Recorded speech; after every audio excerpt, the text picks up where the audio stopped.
તો ધોળકાના સરગવાડા ગામે જીએસપીએલ gas pipeline project સામે 8થી વધુ ગામના ખેડૂતો અને મહિલાઓએ મોરચો માંડ્યો છે।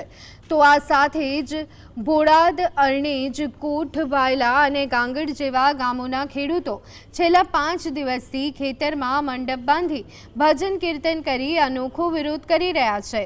ખેડૂતોની મુખ્ય નારાજગી એ છે કે પૂરતા વળતર કે સહમતિ વિના કામગીરી શરૂ કરી દેવામાં આવી। આશ્ચર્યની વાત એ છે કે જે ખેડૂતોના ખેતરમાંથી લાઈન પસાર પણ નથી થતી તેમની જમીનના 7/12 પત્રકમાં બોજો નોંધાઈ ગયો છે। આ ગેરરીતિ અને અન્યાય સામે ખેડૂતોમાં ભારે આક્રોશ તે જોવા મળી રહ્યો છે।